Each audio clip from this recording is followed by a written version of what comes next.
আসসালামু আলাইকুম। এখন শুনবেন সংবাদ শিরোনাম। সামান্য উন্নতি হলেই খালেদা জিয়াকে বিদেশে নেওয়ার প্রস্তুতি, ভিসা, এয়ার অ্যাম্বুলেন্স নিয়ে আলোচনা।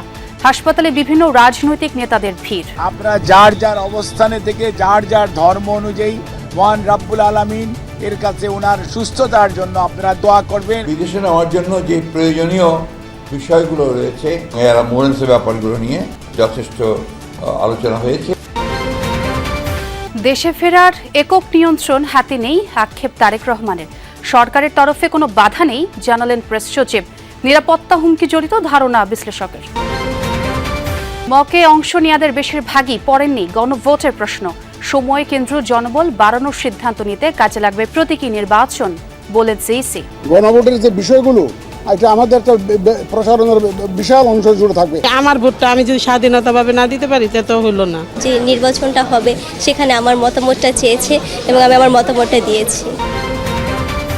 লুটপাটকারীদের বিচার এবং ব্যবসায়ীদের দেশপ্রেমিক মনোভাবের তাগিদ রাজনীতিকদের।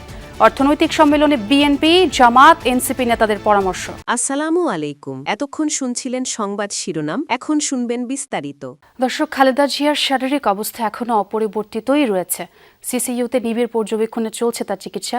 আমরা সারাদিনই সেই খবর আপনাদের জানিয়েছি। খালেদা জিয়ার ব্যক্তিগত চিকিৎসক এজেডএম জাহিদ হোসেন এবং তিনি স্থায়ী কমিটির সদস্য বিএনপির, কিছুক্ষণ আগে তিনি ব্রিফিং করেছেন এবং ব্রিফিংয়ে তিনি যেটি জানিয়েছেন যে খালেদা জিয়ার শারীরিক অবস্থা বিগত কয়েকদিনের মতোই আছে, অর্থাৎ অপরিবর্তিত রয়েছে। এবং তিনি দাবি করেছেন যে এখানে সারা পৃথিবীর সব থেকে ভালো চিকিৎসার ব্যবস্থা তারা এখানে করছেন। এবং যখন তার মেডিকেল বোর্ড এবং যে মেডিকেল বোর্ডটি দেশি এবং বিদেশি চিকিৎসকদের সমন্বয়ে গঠিত হয়েছে, সেই মেডিকেল বোর্ড যখন তাদেরকে ক্লিয়ারেন্স দেবেন, তখনই তারা আসলে দেশের বাইরে নিয়ে যাওয়ার ব্যাপারে ভাববেন এবং সেই বিষয়ে পরবর্তীতে জানাবেন বলে আমাদেরকে জানিয়েছেন। এবং তিনি কিন্তু এটিও বলেছেন যে বর্তমান আমাদের দেশের সরকার এবং একই সাথে পৃথিবীর বিভিন্ন দেশের সরকার কিন্তু এই মুহূর্তে খালেদা জিয়ার শারীরিক অবস্থা নিয়ে তারা উৎকণ্ঠা প্রকাশ করেছে, সেটিও তিনি বলেছেন।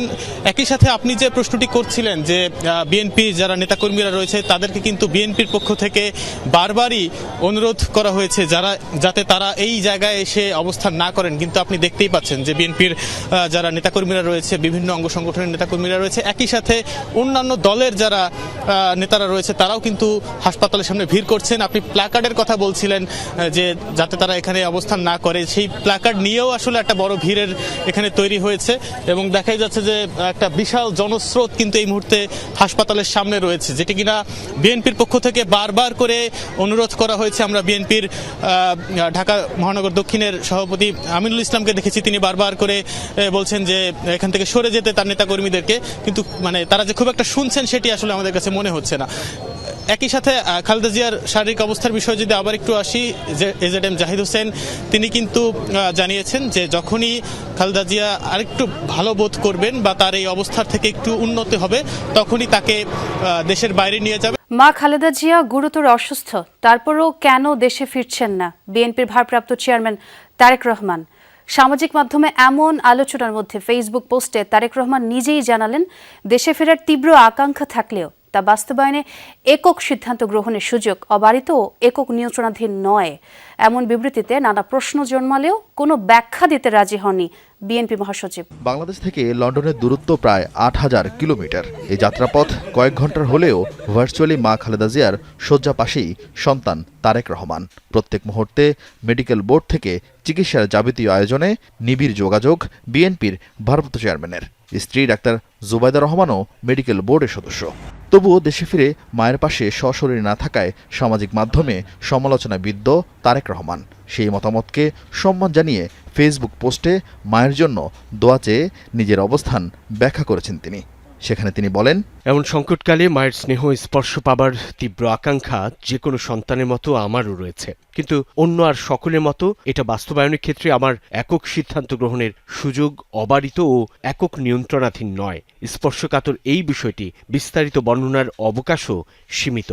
রাজনৈতিক বাস্তবতার এই পরিস্থিতি প্রত্যাশিত পর্যায়ে উপনীত হওয়া মাত্রই স্বদেশ প্রত্যাবর্তনে আমার সুদীর্ঘ উদ্বিগ্ন প্রতীক্ষার অবসান ঘটবে বলেই আমাদের পরিবার আশাবাদী। তারেক রহমানের এই বিবৃতি নিয়ে উদ্বেগ উৎকণ্ঠা তৈরি হয়েছে সাধারণ মানুষ থেকে রাজনৈতিক অঙ্গনে। সিদ্ধান্ত নিতে কার কাছে তারেক রহমান এখনও নিয়ন্ত্রণাধীন, বাধা কোথায়? গুলশানের সংবাদ সম্মেলনে বিএনপি মহাসচিব এসব প্রশ্ন এড়িয়ে যান। আমি ঠিক দিতে পারবো না এই মুহূর্তে আপনাদের সামনে।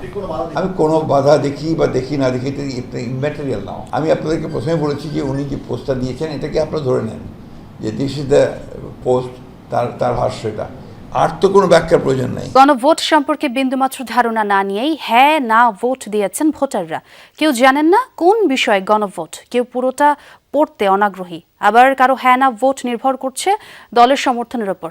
ইসি আয়োজিত মক ভোটের চিত্র এটি। সিইসি জানান, মক ভোটের ফলাফলের ওপর ভিত্তি করে সময়, ভোট কেন্দ্র, জনবল সহ যাবতীয় লজিস্টিক্স সমন্বয় করা হবে।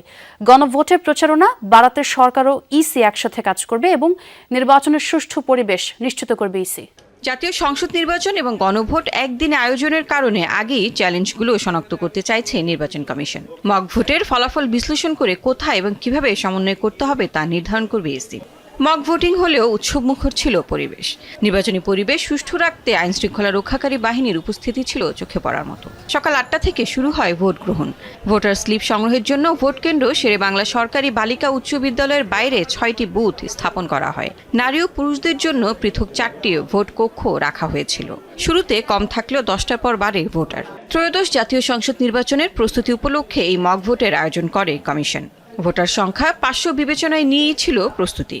শুরুতে কিছুটা বিশৃঙ্খলা দেখা দেয়, কারণ কেন্দ্রের ভেতরের আইনকানুন সম্পর্কে জানতেন না আইন শৃঙ্খলা বাহিনীর সদস্যরা। দীর্ঘ সময় দাঁড়িয়ে থাকতে হয় ভোটারদের। নিয়ম অনুযায়ী হয়েছে, স্বচ্ছ ভোট হয়েছে। এর চেয়ে আর একটু ভালো হবে, কারণ প্রশাসন থাকবে আর নিরাপত্তা থাকবে। একজন মানে আমার ভোটটা আমি যদি স্বাধীনতাভাবে না দিতে পারি তা তো হইল না। সময় তো মনে বেশি লাগবে, আমরা অনেকক্ষণ দাঁড়িয়ে আছি, লাইন আগাচ্ছে না। গণভোট সম্পর্কে জানেনই না বেশিরভাগ ভোটার। কারো পড়তে অনীহা, আবার কারো নেই সময়। হাতে গোনা কজন পড়লেও বুঝতে পারেননি তারা। যেমন আমি ভালোবাসি বিএনপি, না মানে হলো বিএনপি, আর হ্যাঁ মানে হলো জামাত। আমি হাত দলে নাই। সময় তো মনে বেশি লাগবে, আমরা অনেকক্ষণ দাঁড়িয়ে আছি, লাইন আগাচ্ছে না। গণভোট সম্পর্কে জানেনই না বেশিরভাগ ভোটার। লুটপাটকারীদের শাস্তি দিতে হবে, কিন্তু তাদের প্রতিষ্ঠান বন্ধ করলে বেকারত্ব বাড়বে। তাই যে কোনো সিদ্ধান্ত নেওয়ার আগে বিষয়টি খেয়াল রাখার পরামর্শ বিএনপি মহাসচিব মির্জা ফখরুল ইসলাম আলমগীরের। আর জামায়াত আমির বলেছেন, ব্যবসা টিকিয়ে রাখতে যে সরকারি ক্ষমতায় থাকে তাদের সাথে সখ্যতা গড়ে তোলে ব্যবসায়ীরা। এর দায় ব্যবসায়ীদের নয়, রাজনৈতিক দলের। ভবিষ্যতে কেউ যেন লুটেরা না হতে পারে সে বিষয়ে পদক্ষেপ নিতে হবে। চতুর্থ বাংলাদেশ অর্থনৈতিক সম্মেলন 2025 শনিবার সকালে রাজধানীর একটি হোটেলে দৈনিক বণিক বার্তার উদ্যোগে এই সম্মেলনে আলোচনা হয় ব্যবসা, বিনিয়োগ ও সমষ্টিক অর্থনীতি নিয়ে। সম্মেলনের দ্বিতীয় ও শেষ অংশে অতিথিরা কথা বলেন অভ্যুত্থানের অর্থনৈতিক আকাঙ্ক্ষা ও অর্থনীতির গণতান্ত্রিকরণ বিষয়ে। কিন্তু তারপরেও বলবো, আমাদের সমস্যা তো অনেক বড়। এ সময় বিএনপি মহাসচিব অর্থনৈতিকভাবে দেশকে এগিয়ে নিতে তার দলের অবদানের কথা তুলে ধরেন। স্থায়ী কমিটির সদস্য আমির খসরু বলেন, টাকা ছাপিয়ে ঋণ নিয়ে কোনো অর্থনীতিকে টেকসই করা যায় না। আমাদের এই 15 বছর যারা লুট করেছেন, চুরি করেছেন, ব্যাংক ডাকাতি করেছেন, লুটপাট করে নিয়ে চলে গেছেন, তাদেরকে ধরেন, তাদেরকে শাস্তি দেন।